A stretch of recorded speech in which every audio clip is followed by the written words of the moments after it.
Hello friends, എല്ലാവർക്കും പുതിയ വീഡിയോയിലോട്ട് സ്വാഗതം. അപ്പോൾ ഇന്ന് ഞാൻ നിങ്ങളുമായിട്ട് ഷെയർ ചെയ്യാൻ പോകുന്നത് നമ്മുടെ നെയ്സ് പത്തിരിയുടെ റെസിപ്പിയാണ്. അപ്പോൾ അതെല്ലാവർക്കും അറിയുന്നുണ്ടാവും. പക്ഷേ എളുപ്പത്തിൽ എങ്ങനെ നമുക്ക് പത്തിരി തയ്യാറാക്കാമെന്നാണ് ഇന്ന് ഞാൻ വീഡിയോയിലൂടെ കാണിക്കുന്നത്. അപ്പോൾ ഇനി റമദാനൊക്കെ വരില്ല. അപ്പോൾ റമദാനിലെ ദിവസവും നമുക്ക് ഒട്ടുമിക്ക വീടുകളിൽ ദിവസവും പത്തിരി ഉണ്ടാക്കേണ്ടി വരും. അപ്പോൾ നമുക്ക് പെട്ടെന്ന് എങ്ങനെ പത്തിരി തയ്യാറാക്കാം, അതിന് വേണ്ടിയിട്ടുള്ള ഒരു പ്രോഡക്റ്റും കൂടി ഞാൻ ഇതിൽ പരിചയപ്പെടുത്തുന്നുണ്ട്. പിന്നെ അത് മാത്രമല്ല, എൻ്റെ ചാനലിൻ്റെ പേര് മാറ്റിയത് കൊണ്ട് കുറേ പേര് ചോദിച്ചിട്ടുണ്ടായിരുന്നു എന്താണ് പേര് മാറ്റാൻ കാരണം എന്നുള്ളത്. അപ്പോൾ അതിനെക്കുറിച്ച് ഞാൻ വിശദീകരിച്ച് പറയുന്നുണ്ട്. നമ്മുടെ പത്തിരിപ്പണീൻ്റെ കൂട്ടത്തിൽ തന്നെ നമുക്ക് അതും ചർച്ച ചെയ്യാം. അപ്പോൾ എല്ലാം ഒന്ന് ഫുള്ളായിട്ട് കാണാം. പിന്നെ അതിന് പുറമെ തന്നെ പത്തിരിയുടെ കൂട്ടാൻ നല്ലൊരു കോഴിക്കറിയുടെ റെസിപ്പിയും കൂടി ഞാൻ ഇതിൽ കാണിക്കുന്നുണ്ട് കേട്ടോ. അപ്പോൾ വീഡിയോ സ്കിപ്പ് ചെയ്യാണ്ട് ഫുള്ളായിട്ട് കാണാം. അപ്പോൾ നമുക്ക് വീഡിയോയിലോട്ട് പോവാം. അപ്പോൾ ആദ്യം തന്നെ നമുക്ക് കോഴിക്കറി തന്നെ തയ്യാറാക്കാം. അതിന് വേണ്ടിയിട്ട് ഞാനിവിടെ ഒരു പാൻ അടുപ്പത്ത് വെച്ചിട്ടുണ്ട്.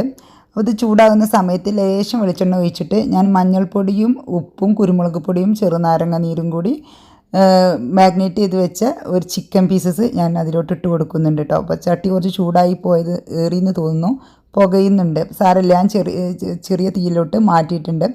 ജസ്റ്റ് ഒന്ന് ഇളക്കി കൊടുത്തതിന് ശേഷം നമുക്ക് അടച്ചു വെക്കാം. അപ്പോൾ ഈ ഒരു പാൻ ആകുമ്പോഴുള്ള പ്രശ്നം ഇതാണ്, ഇത് പ്രീഹീറ്റ് ചെയ്തിട്ട് വേണം ഇതിൽ കുക്ക് ചെയ്യാൻ. AMCയുടെ കുക്ക് വെയറാണ്.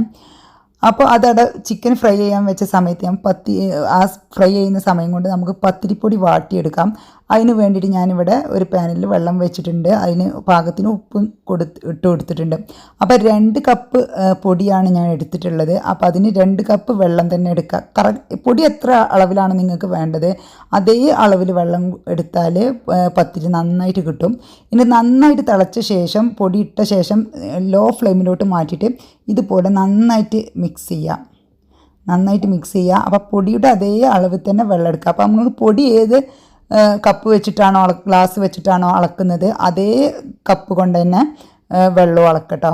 ആദ്യം പൊടി അളന്നിട്ട് ഒരു പ്ലേറ്റിലോട്ട് എടുത്ത് വെച്ചിട്ട് ആ അളന്ന അതേ കപ്പ് കൊണ്ട് തന്നെ വെള്ളം അളന്നിട്ട് അടുപ്പത്ത് വെച്ചാൽ മതി. ഇപ്പോൾ പൊടി ഞാൻ ഫ്ലെയിം ഓഫ് ചെയ്തിട്ട് ഇതൊന്ന് അടച്ച് വെക്കുന്നുണ്ട്. ഒരു 2-3 മിനിറ്റ് അടച്ച് വെക്കട്ടോ. പത്തിരിപ്പൊടി ഒന്ന് ശരിക്കും കുക്കായി കിട്ടാൻ വേണ്ടിയിട്ടാണ്. ഈ സമയത്ത് ഞാൻ നോക്കിയപ്പോൾ ചിക്കന് പാകത്തിന് കുക്കായിട്ടുണ്ട്. ഇത് ഞാൻ പ്ലേറ്റിലോട്ട് മാറ്റിയിട്ട് ഈ പാനിലോട്ട് തന്നെ ആ ഓയിലിലോട്ട് തന്നെ ഞാൻ 2 സവാള ചെറുതായിട്ട് കട്ട് ചെയ്തത് ഇട്ട് കൊടുക്കുന്നുണ്ട്.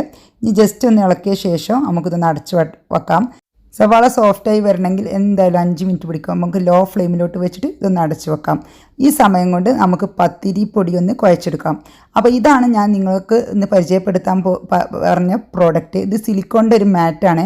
ഇത് ആമസോണിൽ നിന്ന് വാങ്ങിയതാണ്. ഇത് നല്ല ഫ്ലെക്സിബിളാണ്, നല്ല സുഖമാണ്. ഇതിൽ ഈ ഒരൊറ്റ സാധനം മതി നമുക്ക് പത്തിരിപ്പണി എളുപ്പമായി കിട്ടാൻ. നമുക്ക് ഇതിൽ തന്നെ ഇട്ട് കുഴച്ചിട്ട് ഇതിൽ തന്നെ പരത്തുകയും ചെയ്യാം. എല്ലാം ഇതിൽ തന്നെ മതി. വേറൊരു പാത്രം ഒന്നും പിന്നെ കഴുകാൻ ആവശ്യം ഉണ്ടാവില്ല. നമുക്ക് ഇത് പിന്നെ ലാസ്റ്റ് എല്ലാം പണി കഴിഞ്ഞതിന് ശേഷം നമുക്ക് ഇതൊന്ന് കഴുകിയാൽ മതി. ഇത് കഴുകാൻ ഈസിയാണ്. അപ്പോൾ ഇത് ആമസോണിൽ നിന്ന് വാങ്ങിയതാണ്. ഇതിൻ്റെ ലിങ്ക് ഞാൻ താഴെ ഡിസ്ക്രിപ്ഷൻ ബോക്സിൽ ഇടാം. വേണമെന്നുള്ളവർക്ക് വാങ്ങാം. ആകെ 299 രൂപയേ ഉള്ളൂ ഇതിൻ്റെ വില. അപ്പോൾ ഞാൻ ഈ പൊടി ചൂടോട് കൂടി തന്നെ ഈ മാറ്റിലോട്ട് ഇട്ട് കൊടുക്കുന്നുണ്ട്. നല്ല ചൂടാണ് കേട്ടോ. ഫ്ലെയിം ഓഫ് ചെയ്തിട്ട് അടച്ച് വെച്ചതായിരുന്നു 2 മിനിറ്റ്. അതിന് ശേഷമാണ് ഞാൻ ഇതിലോട്ട് ഇട്ട് കൊടുക്കുന്നത്. പത്തിരി നന്നാവാനുള്ള ഏറ്റവും നമ്മൾ നോക്കേണ്ട മർമ്മം എന്ന് പറഞ്ഞാൽ പത്തിരിപ്പൊടി വാട്ടിക്കാണ്ട് ആ ചൂടോട് കൂടി തന്നെ നമ്മൾ കുഴച്ചെടുക്കണം. ചൂടാറാൻ നിന്നാൽ നമ്മളെ പത്തിരി ശരിയാവില്ല. ആ ചൂടോട് കൂടി തന്നെ കുഴച്ചെടുക്കണം. ചൂടാറിക്കഴിഞ്ഞാൽ അതിൻ്റെ ഉള്ളിൽ ഒരു കട്ടക്കട്ടായിട്ട് പൊടി കിടക്കും. അപ്പോൾ നമ്മളെ പത്തിരി തീരെ ശരിയാവില്ല. അപ്പോൾ ചൂടോട് കൂടി തന്നെ കുഴച്ചെടുത്തെങ്കിൽ പത്തിരി ശരിയാവുള്ളൂ. അപ്പോൾ ചൂടോട് കൂടി കുഴച്ചെടുക്കണം എന്നുണ്ടെങ്കിൽ നമ്മളെ കൈ ചൂടാവുകയും ചെയ്യും. അപ്പോൾ അതിനുള്ള ഏറ്റവും നല്ല എളുപ്പ വഴിയാണ് ഇത്. ഇതുപോലുള്ളൊരു മാറ്റ് വാങ്ങിയിട്ട് പത്തിരിപ്പൊടി വാട്ടിയിട്ട് ഇതിലിട്ടിട്ട് ഇതുപോലെ ഞാൻ കാണിക്കുന്നത് പോലെ ഇതുപോലെ ചുരുട്ടുക. എന്നിട്ട് അതിൻ്റെ മുകളിലൂടെ കൈ വെച്ചിട്ട് കുഴച്ചെടുക്കുക. അപ്പോൾ പത്തിരിപ്പൊടി നല്ലോണം കുഴയുകയും ചെയ്യും. പിന്നെ അത് മാത്രമല്ല നമ്മളെ കൈ ചൂടാവുകയുമില്ല. നല്ല സുഖമായിട്ട് കുഴച്ചെടുക്കാൻ പറ്റും. പിന്നെ ഈ മാറ്റ് ക്ലീൻ ചെയ്യാനും വളരെ സുഖമാണ്. വെറും വെള്ളം കൊണ്ടൊന്ന് വെള്ളത്തിലിട്ട് കഴുകിയാൽ അപ്പം തന്നെ ക്ലീനായി കിട്ടുകയും ചെയ്യും. നമുക്ക് പിന്നെ അയലിലിട്ട് ഉണക്കാം, അല്ലെങ്കിൽ വെറുതെ കൗണ്ടർ ടോപ്പിലിട്ട് ഇങ്ങനെ വെച്ചിട്ടൊന്ന് തുടച്ചെടുത്തിട്ട് വെച്ചാലും മതി. അപ്പോൾ കണ്ടോ, നല്ലോണം കുഴഞ്ഞു വന്നിട്ടുണ്ട്. ഇനി നമുക്ക് കുറച്ചൊന്ന് വെള്ളം മിക്സ് ആക്കിയതിന് ശേഷം ഒന്നും കൂടി കുഴച്ചെടുക്കാം. പിന്നെ നമുക്ക് കൈ വെച്ചിട്ട് കുറച്ച് കഴിയുമ്പോൾ അതിൻ്റെ ചൂട് പറ്റേ ആറും. ആ സമയത്ത് ജസ്റ്റ് ഒന്ന് കൈ വെച്ചിട്ട് കുഴച്ചാൽ മതി. അപ്പോൾ നമ്മളെ പത്തിരിപ്പണി നല്ല ഈസി ആവുകയും ചെയ്യും. അപ്പോൾ ഇത് കുഴന്ന് വരുന്ന സമയം കൊണ്ട് ഞാൻ വേറൊരു കാര്യം കൂടി നിങ്ങളോട് പറയാനുണ്ട്. എൻ്റെ ചാനലിൻ്റെ പേര് മാറ്റിയിട്ടുണ്ട്. ആദ്യം മലപ്പുറം കിച്ചൺ എന്നായിരുന്നു എൻ്റെ ചാനലിൻ്റെ പേര്. പക്ഷേ അത് ഞാൻ പിന്നെ അതിൻ്റെ മുമ്പിലായിട്ട് എൻ്റെ പേര് ആഡ് ചെയ്തിട്ടുണ്ടായിരുന്നു, സീനത്ത് റഹീം എന്നുള്ളത്. അപ്പോൾ കുറേ പേര് ചോദിച്ചു എന്തിനാ താത്ത ഇപ്പോൾ പിടിച്ചിട്ട് പേര് മാറ്റിയത്. അപ്പോൾ മലപ്പുറം വെച്ചിട്ടുള്ള കുറേ ചാനൽ വന്നിട്ടുണ്ടല്ലോ, മലപ്പുറം കിച്ചന്, മലപ്പുറം താത്ത, മലപ്പുറം ഡയറി, അങ്ങനെ ഒരുപാട് ചാനൽ ഇപ്പോൾ വന്നിട്ടുണ്ടല്ലോ. അവരൊക്കെ നല്ല വൈറലായിക്കൊണ്ടിരിക്കുന്ന സമയത്ത് നിങ്ങൾ എന്തിനാണ് നിങ്ങളെ ആദ്യമുള്ള മലപ്പുറം കിച്ചൻ എന്നുള്ള പേര് മാറ്റിയതെന്ന് ഒരുപാട് പേര് ചോദിച്ചിട്ടുണ്ടായിരുന്നു. പക്ഷെ ഞാൻ മാറ്റാൻ കാരണം എന്ന് വെച്ചാൽ ഞാൻ മലപ്പുറം കിച്ചൻ എന്നുള്ള ചാനൽ തുടങ്ങിയിട്ട് 2.5 വർഷമായി. ഇതുവരേക്കും എനിക്ക് മലപ്പുറം കിച്ചൻ എന്ന് പറഞ്ഞിട്ട് എനിക്ക് ചാനലിന് റീച്ചൊന്നും കിട്ടിയിട്ടില്ല. കാരണം എന്ന് വെച്ചാൽ എനിക്ക് മനസ്സിലായത് ഞാൻ മലപ്പുറം ഭാഷ അങ്ങനെ സംസാരിക്കാറില്ല, തനി മലപ്പുറം ഭാഷ സംസാരിക്കാറില്ല. എന്ന് വെച്ചാൽ എൻ്റെ ലാംഗ്വേജിൽ എന്തായാലും ആ മലപ്പുറം സ്ലാങ് വരും കേട്ടോ. പക്ഷെ തനി ആ പച്ച മലയാളം ഞാൻ സംസാരിക്കാറില്ല. കാരണം ഞാൻ എങ്ങനെയാണോ വീട്ടിൽ സംസാരിക്കുന്നത് ആ രീതിയിൽ തന്നെയാണ് ഈ വീഡിയോയിലും സംസാരിക്കാറുള്ളത്. അപ്പോൾ അതുകൊണ്ട് തന്നെ എൻ്റെ വീഡിയോസിന് അത്ര വലിയ റീച്ച് കിട്ടാറില്ല. അപ്പോൾ അവർ തനി മലപ്പുറം ഭാഷയാണ് എല്ലാവരും സംസാരിക്കുന്നത്. അതുകൊണ്ടായിരിക്കും അവരുടെ ചാനലിന് റീച്ച് കിട്ടുന്നത്, ആൾക്കാർ ഇഷ്ടപ്പെടുന്നത് അതുകൊണ്ടായിരിക്കും. അപ്പോൾ അതുകൊണ്ടാണ്. അപ്പോൾ അങ്ങനെ വന്നപ്പോഴാണ് ഞാൻ മലപ്പുറം കിച്ചൻ മാറ്റിയിട്ടില്ല, എൻ്റെ പേര് ഞാൻ മുമ്പിൽ കൊടുത്തത്. കാരണം മലപ്പുറം കിച്ചൻ സെർച്ച് ചെയ്താൽ എൻ്റെ ചാനൽ കിട്ടില്ല ആർക്കും. പേരെന്താ ചാനലിൻ്റെ പേരെന്താണെന്ന് ചോദിച്ചാൽ മലപ്പുറം കിച്ചൻ എന്ന് പറഞ്ഞാൽ എൻ്റെ ചാനൽ സെർച്ച് ലിസ്റ്റിൽ വരില്ല. അവരുടെ ചാനലൊക്കെ കഴിഞ്ഞിട്ട് ലാസ്റ്റിൽ എവിടെയെങ്കിലും ഒരു മൂലക്കിലുണ്ടാവും എൻ്റെ ചാനൽ. അപ്പോൾ സീനത്ത് റഹീമിന് മുമ്പ് കൊടുത്തത് കൊണ്ട് സീനത്ത് റഹീമിന് സെർച്ച് ചെയ്താൽ എൻ്റെ ചാനൽ കിട്ടുകയും ചെയ്യും. അതുകൊണ്ടാണ് ഞാൻ എൻ്റെ ചാനലിൻ്റെ നെയിമിൽ എൻ്റെ പേര് ആഡ് ചെയ്തത്. അപ്പോൾ അത് കുറേ പേർക്ക് ഉള്ള ഡൗട്ടായിരുന്നു. അതുകൊണ്ടാണ് ഞാൻ മാറ്റിയത്. വെറും മലപ്പുറം കിച്ചൻ എന്ന് പറഞ്ഞാൽ പിന്നെ അതിന് നമ്മൾ ആ മലപ്പുറം ഭാഷ തന്നെ സംസാരിക്കുന്നതാണ് ആൾക്കാർ ഇഷ്ടപ്പെടുന്നത്. പിന്നെ എന്നെക്കൊണ്ട് അങ്ങനെ നമുക്ക് എങ്ങനെ സംസാരിച്ചാൽ ആ രീതിയിലല്ല സംസാരിക്കാൻ പറ്റുള്ളൂ. പിന്നെ വീഡിയോക്ക് റീച്ച് കിട്ടാൻ വേണ്ടിയിട്ട് നമ്മളെങ്ങനെ സംസാരിക്കുന്നത് മാറ്റി പറയുന്നത് പറ്റില്ലല്ലോ. അപ്പോൾ നമ്മളെ വീഡിയോ ശരിയാവില്ല. അപ്പോൾ അതുകൊണ്ടാണ്. അപ്പോൾ അതൊന്ന് ക്ലിയർ ചെയ്യാൻ വേണ്ടിയിട്ടാണ് പറഞ്ഞത് കേട്ടോ. അപ്പോൾ ഈ സമയം കൊണ്ട് നമ്മൾ സവാള വയന്ന് വന്നിട്ടുണ്ട്. ഇതിലോട്ട് തക്കാളിയും പച്ചമുളകും ഇഞ്ചി വെളുത്തുള്ളി പേസ്റ്റ് അതുപോലെ തന്നെ മസാലപ്പൊടികളെല്ലാം ഞാൻ ചേർത്ത് കൊടുക്കുന്നുണ്ട്. ഉപ്പ് ചേർത്ത് കൊടുത്തു, മഞ്ഞൾപ്പൊടി, മല്ലിപ്പൊടി, കുരുമുളക് പൊടി, പിന്നെ അതുപോലെ തന്നെ ഗരം മസാല പൗഡർ എല്ലാം ചേർത്ത് കൊടുത്തിട്ടുണ്ട്. മുളക് പൊടി ചേർത്ത് കൊടുത്തിട്ടില്ല കേട്ടോ. കുരുമുളക് പൊടിയും പച്ചമുളകും മാത്രമേ ആഡ് ചെയ്തിട്ടുള്ളൂ. ഇതിന് മുളക് പൊടി ചേർക്കാത്തൊരു കറിയാണ്. അതുകൊണ്ടാണ് ചിക്കൻ ഫ്രൈ ചെയ്ത സമയത്തും മുളക് പൊടി ചേർത്തിട്ടില്ല. മഞ്ഞൾപ്പൊടിയും കുരുമുളക് പൊടിയും ഉപ്പും അതേപോലെ തന്നെ ചെറുനാരങ്ങ നീര് കൂടി ചേർത്തിട്ടാണ് ചിക്കൻ ഫ്രൈ ചെയ്തത്. അപ്പോൾ നമ്മുടെ പത്തിരി പൊടി അത്യാവശ്യം നന്നായിട്ട് കുഴഞ്ഞ് വന്നിട്ടുണ്ട് കേട്ടോ. ഇങ്ങനെ ആകുമ്പോൾ പെട്ടെന്ന് തന്നെ കുഴഞ്ഞ് കിട്ടും. നമ്മൾ സാധാരണ കൈ വെച്ച് കുഴക്കുന്ന പോലെ കുറേ സമയം വെച്ച് കുഴക്കേണ്ട ആവശ്യമൊന്നുമില്ല. അപ്പോൾ നന്നായിട്ട് കുഴഞ്ഞിട്ടുണ്ട്. ഇനി ഈ മാറ്റിൽ തന്നെ ഇട്ടിട്ട് നമുക്ക് ഇതുപോലെ ജസ്റ്റ് ഇതുപോലെ ഒന്ന് ഇതാക്കി കൊടുക്കാം. നമുക്ക് എത്ര വലിപ്പമുള്ള പത്തിരിയാണോ വേണ്ടത് അത്ര വലിപ്പമുള്ള ബോളുകളാക്കിയിട്ട് മാറ്റാം കേട്ടോ. എത്ര വലിപ്പമുള്ള പത്തിരി, ചിലർക്ക് വലിയ പത്തിരിയാവും, ചിലർക്ക് ചെറിയ പത്തിരി ആയിരിക്കും ആവശ്യം. നമ്മളെ ഇഷ്ടത്തിനനുസരിച്ചുള്ള പത്തിരിയുടെ വലിപ്പം അനുസരിച്ചുള്ള ബോളുകളാക്കിയിട്ട് മാറ്റാം.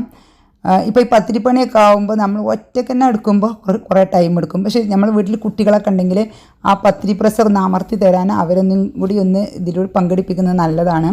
കാരണം നമ്മൾ ഇപ്പോൾ ചെറുപ്പത്തിൽ തന്നെ കുട്ടികളെ ആദ്യം പഠിപ്പിക്കേണ്ടത് പത്തിരിപ്പണിയാണ്. ഞാനൊക്കെ അതാണ് ആദ്യം പഠിച്ചിട്ടുള്ളത്. കാരണം പണ്ടത്തെ കാലത്തൊക്കെ കല്യാണം കഴിഞ്ഞ് കൊണ്ടുവരുമ്പോൾ ആദ്യം ചോദിക്കൽ പത്തിരിപ്പണി അറിയുമെന്നാണ്. എന്നെ കല്യാണം കഴിച്ച് കൊണ്ടുവന്നപ്പോഴൊക്കെ ആ ഒരു ടൈമായിരുന്നു. പത്തിരിപ്പണി അറിഞ്ഞാൽ പിന്നെ എല്ലാ പണിയും ആ കുട്ടികൾക്ക് അറിയുന്നുള്ള ഒരു ഇതായിരുന്നു. അപ്പോൾ നമ്മൾ പെട്ടെന്ന് പഠിക്കാൻ എളുപ്പമുള്ള പണിയും അതുപോലെ തന്നെ പഠിച്ചെടുക്കാൻ കുറച്ച് ബുദ്ധിമുട്ടുള്ള പണിയും പത്തിരിപ്പണി തന്നെയാണ്. അപ്പോൾ അതൊന്ന് ആദ്യം കുട്ടികളൊന്ന് ശീലിപ്പിക്കുന്നത് വളരെ നല്ലതാണ്. അപ്പോൾ നമുക്ക് ഇനി ഓരോരോ ബോളുകളാക്കിയിട്ട് നമുക്കിതൊന്ന് ഉരുട്ടിയെടുക്കാം. എങ്കിലേ പത്തിരി കറക്റ്റുള്ള ആ ഒരു ഷേപ്പിൽ കിട്ടുള്ളൂ. ഇങ്ങനെ ഒന്ന് ഉരുട്ടിയാൽ. ഈ സമയത്ത് ഞാൻ ഫ്രൈ ചെയ്ത ചിക്കന് നമ്മുടെ കറിയിലോട്ട് ഇട്ട് കൊടുത്തിട്ടുണ്ട്. ഇനി ഇത്തിരി വെള്ളം കൂടി ഒഴിച്ചു കൊടുക്കുന്നുണ്ട്. എന്നിട്ട് ആ വെള്ളത്തിൽ കിടന്നിട്ട് മസാലയിൽ കിടന്നിട്ട് ചിക്കൻ ഒന്ന് തിളക്കട്ടെ. അപ്പോൾ ഈ ചിക്കനിലോട്ട് മസാലയൊക്കെ നന്നായിട്ട് പിടിക്കുള്ളൂ. അപ്പോൾ നമുക്കൊന്ന് അടച്ചു വെക്കാം. ഈ സമയത്ത് ഞാൻ മോളെ ഒന്ന് വിളിച്ചിട്ടുണ്ടായിരുന്നു പത്തിരിയുടെ പ്രസ്സിൽ ഒന്ന് അമർത്തി തരാൻ വേണ്ടിയിട്ട്. അപ്പോൾ ഇതുപോലെ ആയാൽ പിന്നെ നമുക്ക് പരത്തിയെടുക്കാൻ ഈസിയാണ്. ചിലർ ഈ പ്രസ്സിൽ ജസ്റ്റ് പ്രസ് ചെയ്തതിന് ശേഷം ഒന്ന് ചുട്ടെടുക്കാറുണ്ട്. അങ്ങനെയുള്ള പത്തിരി ആകുമ്പോൾ പത്തിരി ഒരു നൈസ്പത്തിരി എന്ന് പറയാൻ പറ്റില്ല, ഒരു കട്ടിയായിരിക്കും. അപ്പോൾ ഞാൻ എന്താ ചെയ്ത് പറഞ്ഞാൽ ജസ്റ്റ് ഒന്ന് പത്തിരി പ്രസ്സിൽ ഇതുപോലെ ഒന്ന് വട്ടാക്കി വെക്കും. നമ്മളെ ഈ മലപ്പുറത്തുകാർ പറയൽ വട്ട് എന്നാണ് കേട്ടോ. വട്ടാക്കി തരുമോ എന്ന് ചോദിക്കും, അതാണ് ഞാൻ പറയുന്നത്. അപ്പോൾ വട്ടാക്കി വെക്കും. ആ സമയം കൊണ്ട് ഞാൻ തേങ്ങ പിഴിഞ്ഞിട്ട് പാല് നമ്മുടെ കറിയിൽ ഒഴിച്ചിട്ടുണ്ട്. അപ്പോൾ കറിയുടെ പണി റെഡി ആയിട്ടോ. ഇനി കുറച്ച് മല്ലിയില കൂടി ഇട്ടിട്ട് ഞങ്ങൾക്ക് റെഡിയാക്കി വെച്ചിട്ടുണ്ട്. ഇനി നമുക്ക് പത്തിരിപ്പണി തുടങ്ങാം. അപ്പോൾ മോള് ഇതൊക്കെ അപ്പോൾ ആ സമയം കൊണ്ട് തന്നെ ഒക്കെ കുറേ വട്ടാക്കി വെച്ചിട്ടുണ്ട് പത്തിരി പ്രസ്സിൽ അമർത്തിയിട്ട്. അപ്പോൾ ഞാൻ ജസ്റ്റ് എടുത്തിട്ട് ഇതുപോലെ പരത്തി എടുക്കുന്നുണ്ട്. ഇനി ജസ്റ്റ് ഒന്ന് പരത്താനേ ഉണ്ടാവുള്ളൂ, പെട്ടെന്ന് പരിപാടി കഴിയും. പിന്നെ എല്ലാം ഈ ഒരു മാറ്റിൽ തന്നെ ഇട്ട് ചെയ്യാൻ പറ്റൂട്ടോ. അതാണ് ഞങ്ങൾക്കിത് കാണിക്കുന്നത്. ബോളുകളാക്കി വെച്ചതും വട്ടിട്ട് വെച്ചതും പരത്തി വെച്ചതും പരത്തുന്നതും പൊടിയിട്ടതും ഒക്കെ ഈ മാറ്റിൽ തന്നെയാണ്. അപ്പോൾ ഈ ഒരു മാറ്റ് ഉണ്ടായാൽ നമുക്ക് വേറെ ഒന്നും വാങ്ങേണ്ട ആവശ്യമില്ല. പിന്നെ ഇതുപോലുള്ളൊരു കോയിലുണ്ടായാൽ മതി പരത്താൻ വേണ്ടിയിട്ട്, പത്തിരിപ്പണിക്ക് വേണ്ടിയിട്ട്. അപ്പോൾ നമുക്കിത് കഴുകി വെക്കാൻ ഈ ഒരു മാറ്റും നമ്മൾ വാട്ടിയെടുത്ത ആ പാത്രം മാത്രമേ ഉണ്ടാവുള്ളൂ. മറ്റേ പത്തിരി ഉണ്ടാക്കുന്ന സമയത്ത് പരത്തി വെക്കാനൊരു പാത്രം, വട്ടിടാനൊരു പാത്രം, കുഴക്കാനൊരു പാത്രം, അങ്ങനെ ഒരുപാട് പാത്രങ്ങൾ കഴുകാനുണ്ടാവും. ഈ ഒരൊറ്റ മാറ്റ് മാത്രം ആ സമയത്ത് കഴുകിയാൽ മതി. ഇനി നമുക്കിത് കുറേ ഞാൻ പരത്തി വെച്ചിട്ടുണ്ട്, പകുതി മുക്കാലും ഞാൻ പരത്തിയിട്ടുണ്ട്. അപ്പോൾ നമുക്കൊന്ന് ചുട്ടെടുക്കാം. ആദ്യം ഇട്ട സമയത്ത് അപ്പം തന്നെ ഒന്നും കൂടി മറിച്ചിടാം. നമ്മൾ മേലക്കൂടെ ഇങ്ങനെ ഒരു ആവി പോവും, അതായത് ഇട്ട് ഒരു 2-3 സെക്കൻഡിൻ്റെ ഉള്ളിൽ തന്നെ ഇതുപോലെ ഇങ്ങനെ പുക പോവും. അപ്പം തന്നെ മറിച്ചിടണം ഫസ്റ്റത്തെ മറിക്കൽ. പിന്നെ അത് കഴിഞ്ഞിട്ട് നമുക്ക് ഒരു ഏകദേശം ഒരു 3 മിനിറ്റ് 2 മിനിറ്റ് 3 മിനിറ്റ് ഒക്കെ കഴിഞ്ഞിട്ട് നല്ല വെന്ത പോലെ ഇങ്ങനെ തോന്നും. ആ കുറച്ച് ചെറിയൊരു ബബിൾസ് ഇങ്ങനെ വരാൻ തുടങ്ങും.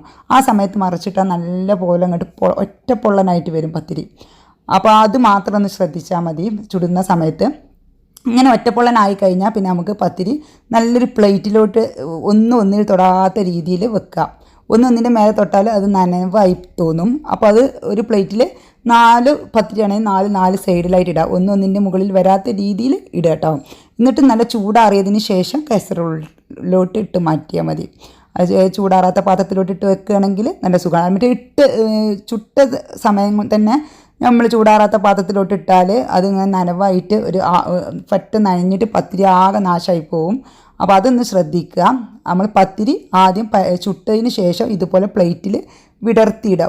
ഒന്നിൽ തൊടാത്ത രീതിയിൽ വിടർത്തിയിട്ടതിന് ശേഷം നല്ലപോലെ ചൂടാറിയതിന് ശേഷം കസറോളിലോട്ട് മാറ്റിയാൽ മതി.